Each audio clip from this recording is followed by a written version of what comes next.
আমার নতুন অ্যাপার্টমেন্টে চলে যায় না, যা কোম্পানির খুব কাছে। পরের দিন কাজে যাওয়ার সময় মিস্টার গাও তার মা এবং বাবাকে বলে জিং প্রায়শই তার কাজের কারণে দেরি করে, যার জন্য এখন তাকে ওভারটাইম কাজ করতে হয়। প্রতিদিন ফিরে যাওয়া বিপজ্জনক এবং অনেক দূরে। সে আশা করছিল যে তার বাবা মা তার অ্যাপার্টমেন্টে চলে যাওয়ার জন্য রাজি হবে, কিন্তু তার বাবা বলে, আমি কেন প্রতিদিন তোমাকে নিতে যাব। জিং দ্রুত প্রত্যাখ্যান করে এবং চলে যায়। বাইরে মিস্টার গাও তাকে বলে, চিন্তা করো না, আমি অন্য উপায় খুঁজে বের করব।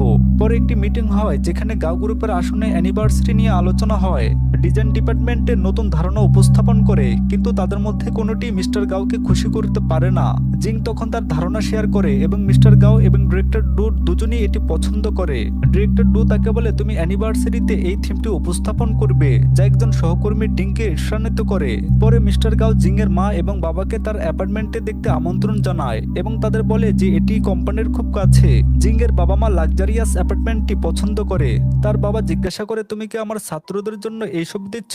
মিস্টার গাও উত্তর দেয়, আমি চাই জিং এই অ্যাপার্টমেন্টে চলে আসুক। তার বাবা ক্ষুব্ধ হয়ে মিস্টার গাওয়ের উপর চিৎকার করে, কিন্তু তার মা তাকে শান্ত করেন এবং তারা দুজনেই চলে যায়। পরের দৃশ্যে মিস্টার গাও তার মা এবং বাবাকে একটি বিশেষ ডিনারে আমন্ত্রণ জানিয়ে তাদের মন জয় করার চেষ্টা করে।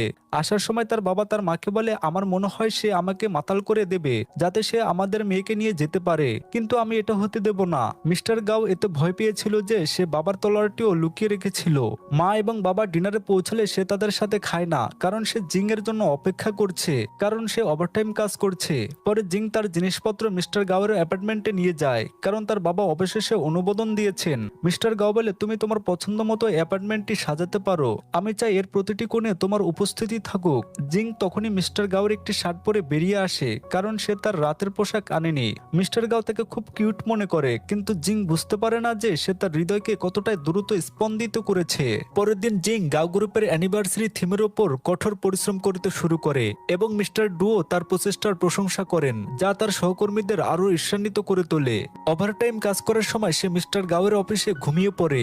সকালে সব কর্মচারীরা আসে এবং মিস্টার গাও এবং জিংকে একসাথে দেখে, যার ফলে একটি ভুল বোঝাবুঝি হয়। জিং তাকে জিজ্ঞাসা করে, তুমি কেন ব্যাখ্যা করছো না যে এটি একটি ভুল বোঝাবুঝি ছিল?